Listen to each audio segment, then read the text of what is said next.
of fruitful discussions and also sharing among the member associations and committee chairs what FEZANA is all about, what we do, etc.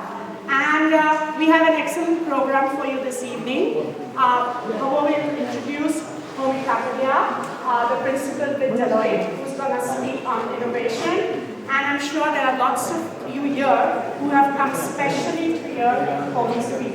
So Homi, we look forward to your lecture. And then of course I'd like to welcome my sister association ZAGNY, who is here today in large numbers.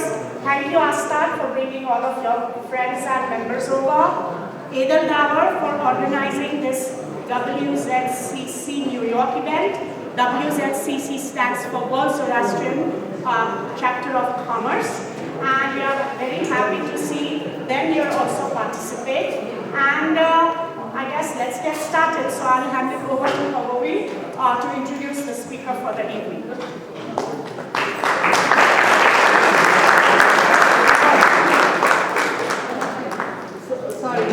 First, I think I'm supposed to introduce Natalie Gandhi. Please, can you come up? She is the outgoing WZCC New York chapter secretary. Thank you very much, and thank you all for coming. I am the outgoing chapter chair for the New York chapter.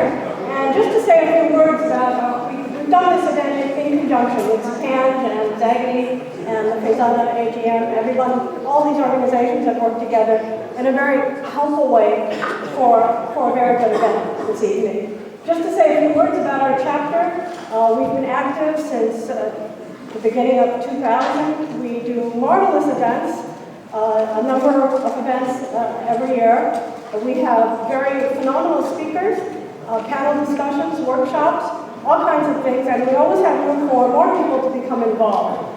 On the sheet that you have, I've passed out for people, gives a few highlights of our chapter, various activities we've done, special moments.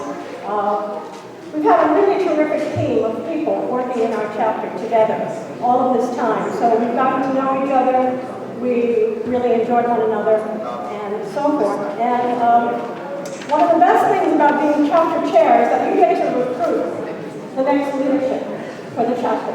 And that is one of the things I'm happiest about in my tenure as chapter chair. We have a fantastic gentleman coming to the fore to be our next chapter chair, and this is actually his first official event for our chapter. And this is Mr. Darius Jamshedian, who is right here and will speak in a moment. We just understand what's on this one page about industry and integrity and what Darius has done to build his business, a phenomenal business, always headed toward growth in the United States of America. You will understand a lot, and you will understand a great deal about being a Zoroastrian.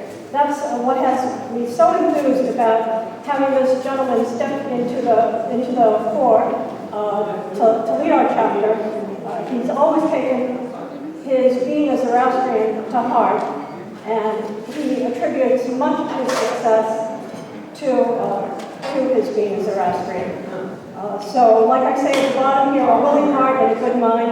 He's done phenomenal things, and one reason I got this all onto one page, even though the print is small, is so that you can fold it up, very tiny. See, it comes up really nice.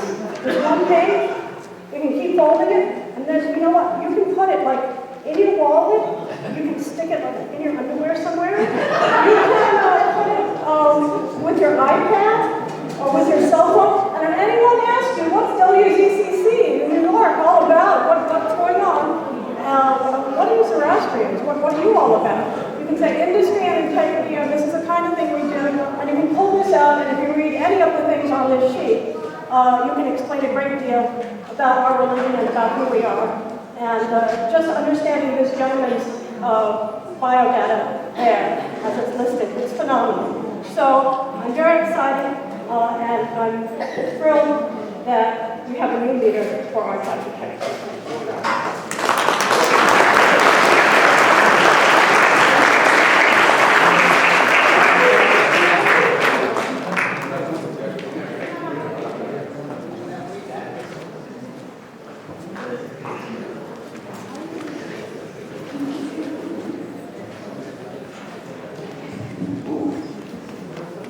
Thank you, Madam, for your kind word.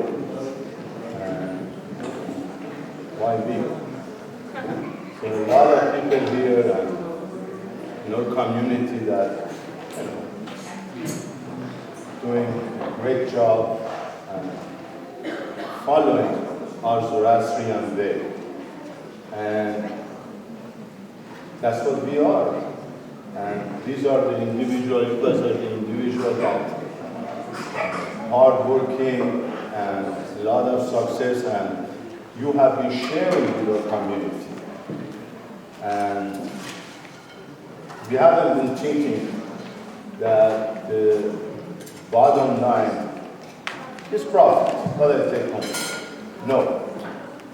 The chamber is looking at good Zoroastrian. Whoever contributes to our cause, our values,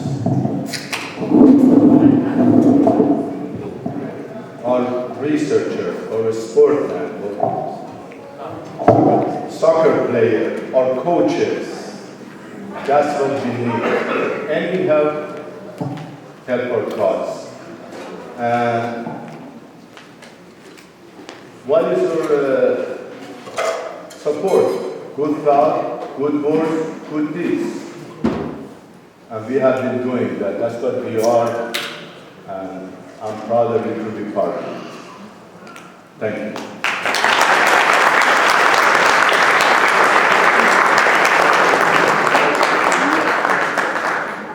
So now I'm going to introduce Mr. Homi Kapadia, who is the principal for Deloitte Consulting. He's the Vice Chairman and National Life Sciences Leader and Global and US-led Client Service Principal. Homi has been with Deloitte for over 29 years and has over 36 years of experience in the industry and consulting experience with clients in the life sciences, consumer business, and process industry segments. His experiences are in strategy, operations, enterprise applications, supply chain, and information technology. As National Life Science Leader, he leads Deloitte's overall life science practice that provides audit, consulting, enterprise risk, financial advisory, and tax services to clients in the pharmaceutical, biotechnology, medical technology, and consumer healthcare segments. Homi Kapadia has an MBA and an MS from the University of California, Los Angeles, and a BTech in electrical engineering from Indian Institute of Technology, Bombay. He grew up in Bombay, went to Cathedral High School. He now lives in Chatsworth, Pennsylvania with his wife Shirin, who is here today with us. And they have two grown children, Sarita and Cyrus. Please welcome Homi Kapadia.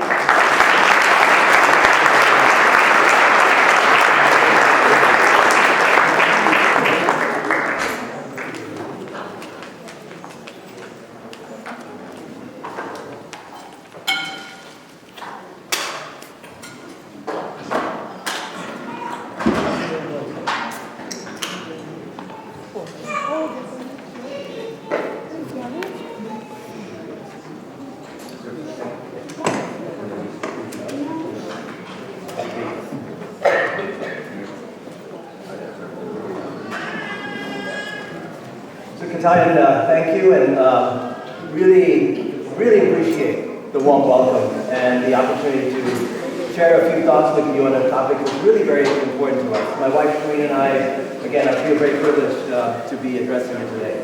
So, again, thank you for inviting me. I really look forward to sharing some perspectives.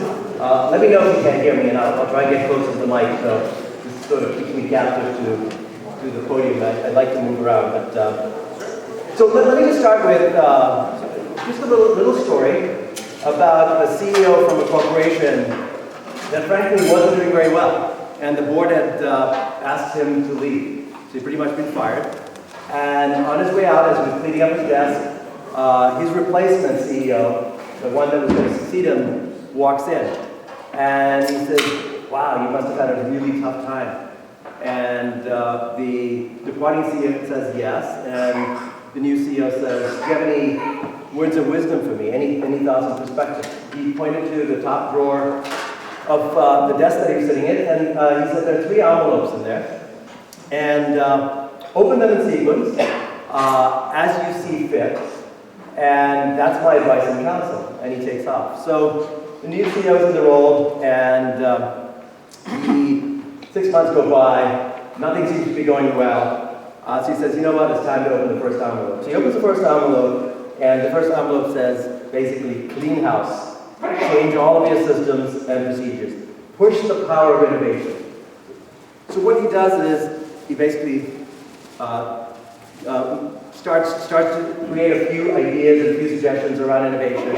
Several months go by, nothing seems to be getting better. And he says, you know what, I'm going to grab envelope number 2. So he opens envelope number 2. And then the message says, restructure, downsize, outsource everything. So a few more months go by, and the downward spiral continues. The new CEO is out of ideas, and in desperation reaches out for that last, the third envelope. He rips it open and reads the message that says, prepare 3 envelopes. Hopefully what I'm going to share with you today will result in a very different outcome for each of you. So what is innovation? The title of today's conversation is The Pursuit of Innovation. I'm going to share perspectives from a part of Deloitte called Dublin. And Dublin specializes on innovation. That's really what Dublin does. It's a group that really is focused on helping companies and organizations, all sizes, innovate. And what I'm going to share with you doesn't apply just to life sciences companies. It really applies, and a lot of examples I'll give you, apply to all industries, large and small. And frankly, I truly think it's true for any enterprise, even if it's a single enterprise, as you sort of think about some of the concepts that will help you be successful as you go forward. Never in our lifetimes has innovation been more important than right now. The rate of change is unbelievable. You see it yourselves, I'm sure you experience it in terms of the changes and almost everything we do. And the innovation from what we did merely 5 years ago, 10 years ago is quite incredible. So let me start with, just sharing a little around, so what is innovation? When people think of innovation, they think of product innovation. They think of, you know what, trying to make something faster, quicker, better. But what I'm going to share with you is it's not all about product innovation. In fact, companies that only focus on product innovation fail. Because you might have the best widget around, but if you can't really succeed in getting into the market, you can't really succeed in really having an impact or really having something that's differentiated and different that people want, it's not really helpful. The other piece of innovation is not only about invention. Of course, there's an embedded piece to it, but it's not necessarily based on new ideas and new concepts. You can really take concepts and ideas from other industries and implement it in an industry that you haven't really implemented before. And you can reap really great success and rewards from taking an innovative approach around how do you take from other innovation, ideas of innovation from other organizations, other industries, and apply them to your own setting. And the last piece is something to remember is that very often we think of innovation as being new. Well, it's not really new. It's really built on a history of much smaller innovative ideas that people eventually sort of put together, think about the environment, and apply it. And all of a sudden, something clicks, and people want it, and it takes off in a very exponential manner. So why do companies innovate? These are just a few reasons up here. Mergers and acquisitions, the changes in the regulatory environment. But I would posit that the primary reason to innovate today is the exponential change that we see around technology. And the innovation around technology is really exponential. There is an enormous rate of change that we're seeing today that never existed before. I'll give you a few examples. I don't know if any of you are familiar with the concept of 3D printing. It's a concept that now you can basically print your paper cups. You can actually print live tissue.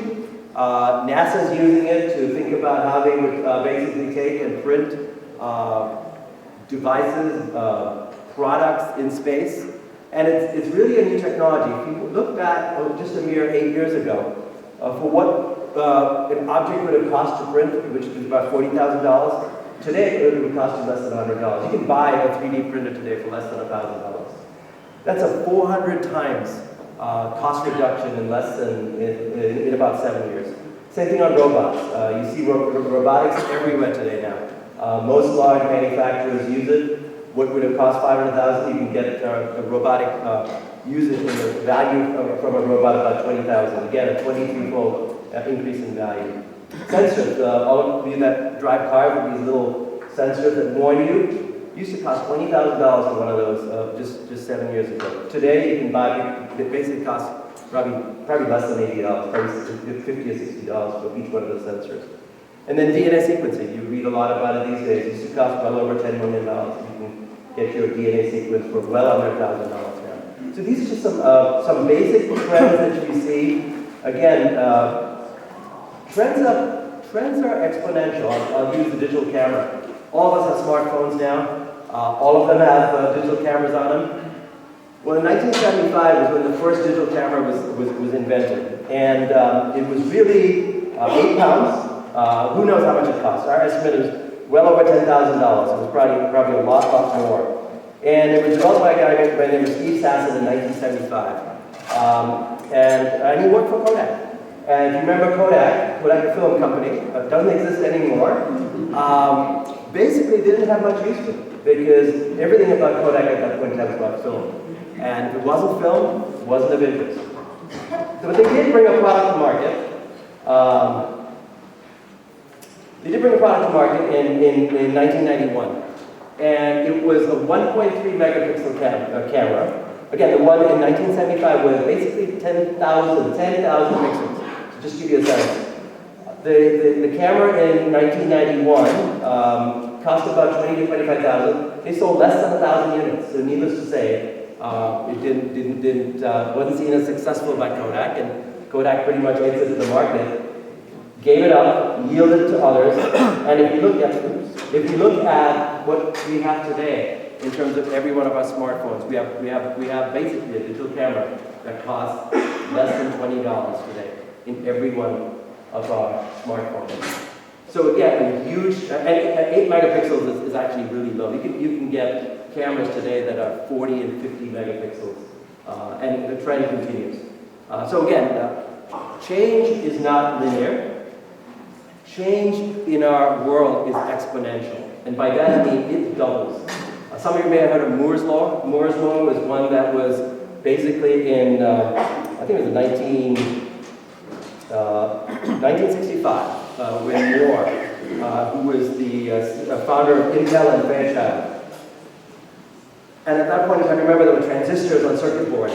And in 1965, he basically said that the number, he was extrapolating, he said the number of transistors that we can put on a circuit board that are going to double every 2 years. So that was his prediction. And Moore's Law holds true today, literally 50 years later. In fact, we just celebrated the 50th anniversary of Moore's Law. 50 years later, so think about it, every 2 years, it's actually 18 months now. Every 18 months, you're doubling the capacity and the computing power of what's available. So again, trends are just amazing. I'll use a few examples. I don't know if any of you who are coming to visit here use Airbnb or have used Airbnb.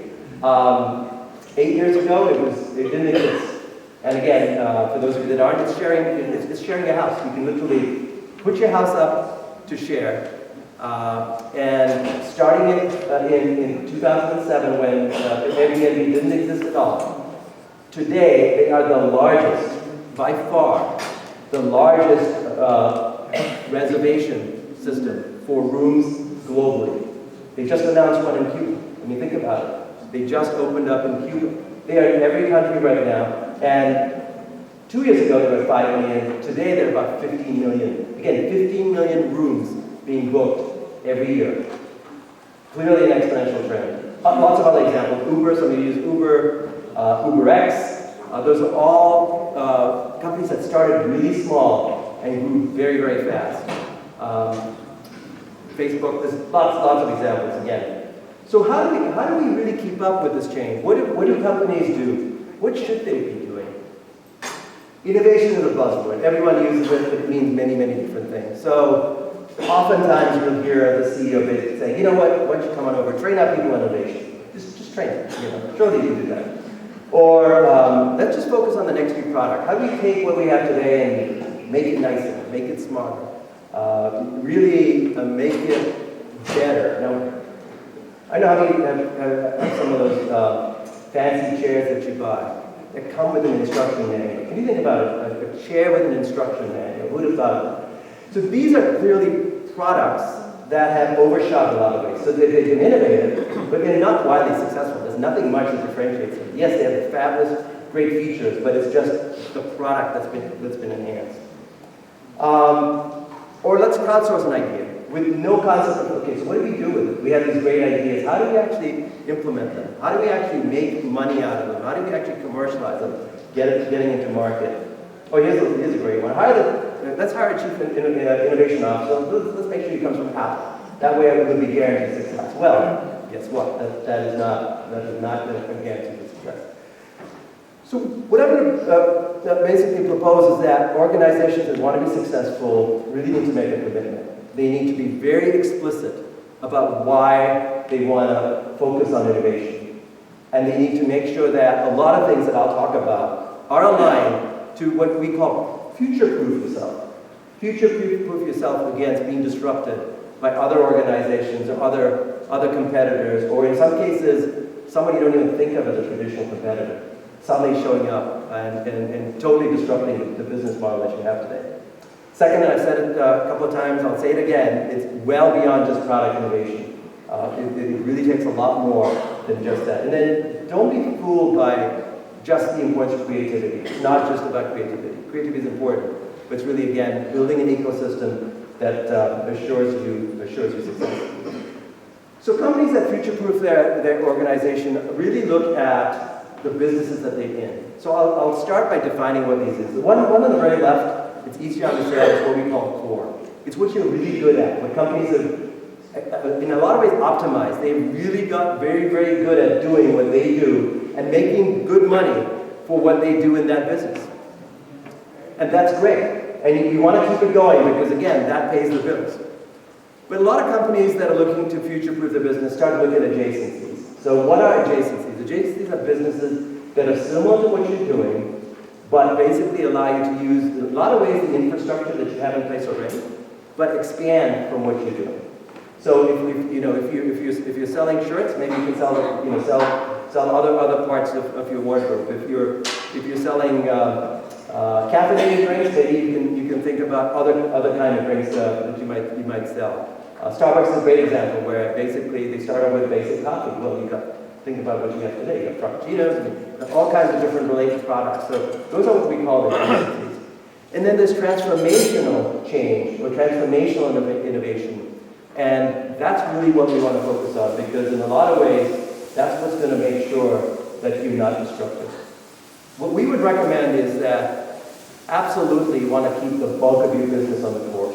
That's what makes the money, pays the bills, pays our employees, pays the shareholders.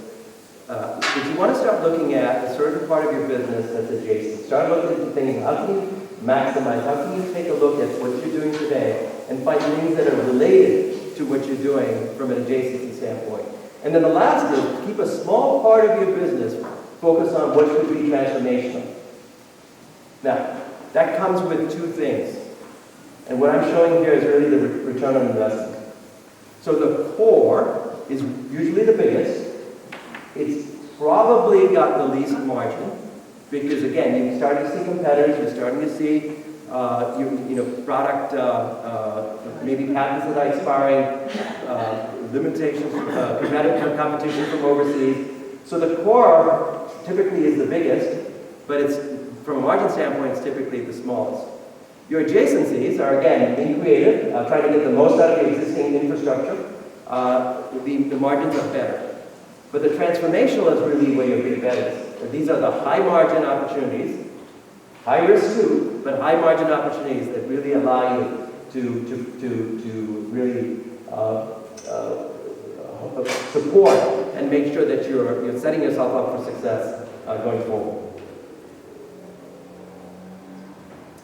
So I'm going to focus on the transformational because what we say is the core and the adjacent, most companies are pretty good at it. Most companies have figured it out. Most companies that wouldn't be in business if they hadn't figured out how to deal with the core. And getting into the adjacencies, again, it's easy. It's easier. Not always easy, but it's easier. But I'm going to focus on the transformational. And there are 4 pieces that really need to be in place. And we looked at what we would identify as innovation leaders. And we're saying 90% of what innovation leaders are focused on are making sure that these 4 aspects are in place. The first is around an approach, and I'll talk a little bit more about what we mean by an approach. What are you going to do within your organization to really make sure that you're building an environment for sustained innovation and sustained performance? The second is around resources and competencies. The third is around metrics and incentives, making sure that they align. And finally, the organization structure itself. And these 4 together are really what you need to put into place as an executive or as an individual entrepreneur to make sure that you're going to be successful in an innovative environment. I'll start with the first. So the first one is around approach.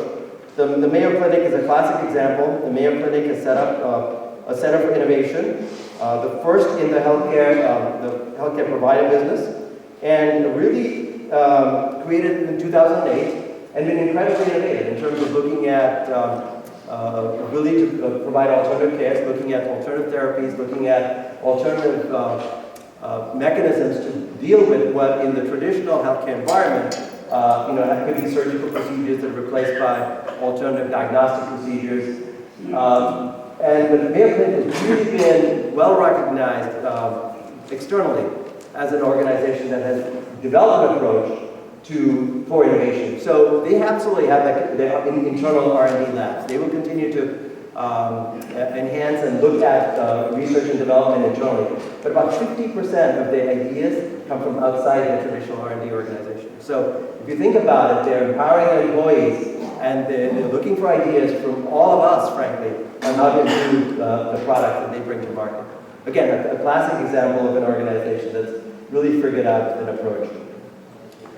I've said it many times already, but it's not all about the product.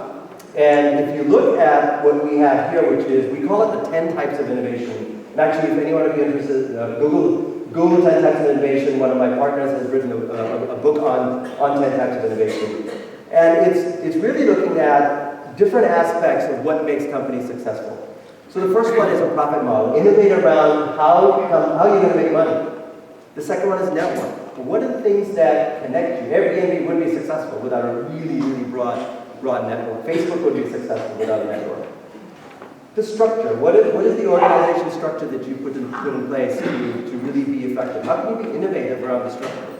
Lots of organizations have a very traditional structure that don't lend itself to innovation. Or you have a structure that really is so focused on the core that it'll throttle innovation. Kodak's a great example, right? Invented the digital camera. There are many examples where basically innovative ideas have come to the fore and just not been recognized in their organization. Again, because you're not set up for success, because the core is what makes a lot of money, and it's hard to pay attention to the little bit of innovation that's going on, which is your bet for the future. Again, if you haven't got things structured correctly. Looking at processes, really looking at how you're going to be smart and innovative about how things happen. How internal to organization, external to the organization.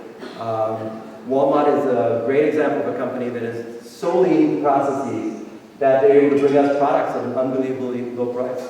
And again, it's by leaning out processes, by really being streamlined, by having just-in-time delivery, by having consignment inventory, where sometimes they don't even pay for the product until you actually take it off the shelf and scan it. So there's many ways of optimizing processes. Product performance, again, everyone's focused on product performance. The next best widget, more gadgets, more features and capabilities. The product system. So what are the things, and I'll give you a great example, you'll all recognize it, of a company that has developed an entire ecosystem around their product. Service. How do you feel about the product, and how can you innovate about the service? I mean, think about auto companies now are now doing around providing service around, especially for luxury cars, around the product that they sell. So it's a lot more than just the product. The channel, how your offerings and how you're delivering them. What has changed? If you think about the transformation that Netflix has gone from originally, mailing CDs back and forth to your home, to very quickly being smart enough and ahead of the rest of their competitors of going to online streaming and really figuring out that the market has changed in terms of how they're going to deliver their product and what channel. The brand itself, and what it could do in terms of being and facilitating your ability to be innovative. And then engaging your customers. I have a few examples for each one of these, and you recognize them. As you think about it, you'll sort of nod your head and say, yeah, I get it. Zappos, again, outstanding service, right? They love you browsing their catalog. Who thought you'd be buying shoes online? Just think about it. But here we are with a company that's incredibly successful. They would love for you to go online. And if you're not sure which shoes you want to buy, happy to have you pick whatever you want, and they'll be happy to have you send back whatever you don't want. What they found is, for every 5 shoes that people get, they may return 3, but they buy 2 when originally they required 1. So again, it's a very different business model. If you think about Whole Foods, again, Whole Foods, and I'll talk about a little bit more as well. It's an organization that is very distinctive in terms of the employees' engagement around innovation and ideas and what they have been able to succeed. And they may look the same, but no two Whole Foods stores are the same. They're very, very decentralized, and you'll see a lot of local products, a lot of local things in Whole Foods. Virgin, again, well-known brand. Think about where they've gone. Think about all the businesses that Virgin is now in. That again, they've taken that brand of being cool and being innovative and extended to airlines and lots of other industries. Most innovators tend to focus again on just the product side. And again, if there's one thing you leave today with is recognize the fact that just the idea is you can limit what you spend on your product. It's good. You've got to keep innovating on the product side. But you've got to make sure that you're also innovating on the dimensions of some of the other areas in order to really be successful. Here's the best example that anyone can think of a company that was basically, in some ways, a Me Too computer company that almost went under till Steve Jobs came back and has completely reinvented themselves.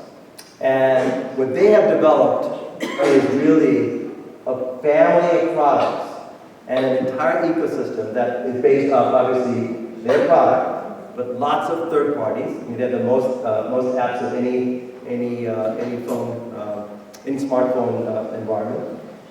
They have an entire music infrastructure with iTunes and an entire infrastructure around adjacencies that move from music to videos, to shows, to online internet radio.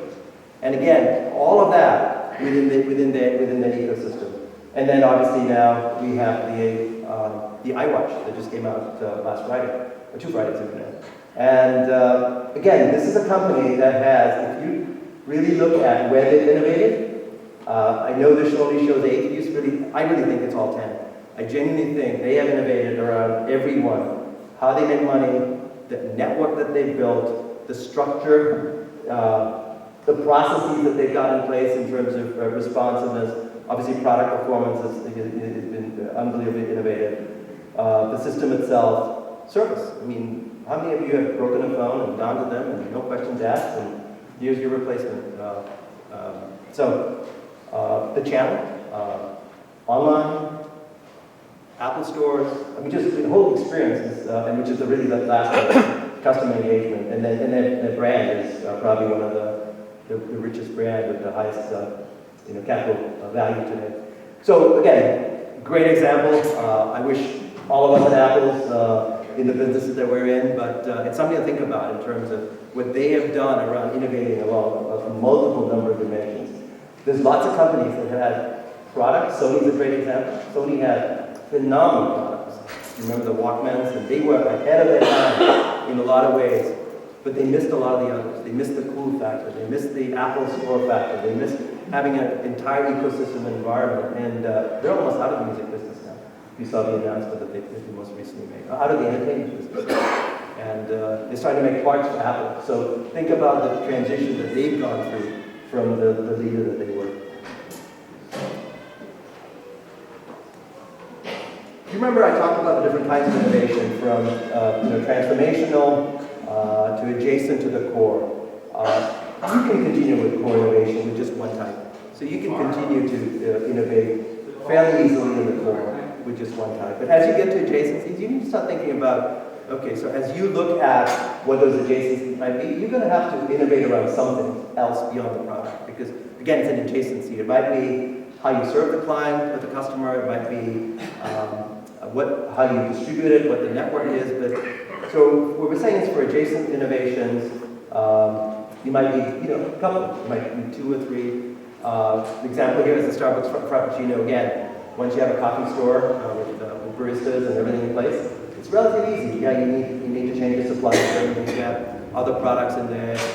You need to retrain your people. But it's a relatively easier change. It was relatively easy for McDonald's to bring a breakfast menu when they found out that basically they had an idle kitchen and demand for people. So the transformation that makes it really hard. And what we've been saying is it'll take at least 4 or more focus areas around innovation, 4 more types of innovation that will really allow you to be successful. Here's an example of just data that we've collected. You find the return on investment from companies. So the blue line at the bottom is the S&P 500 over 5 years.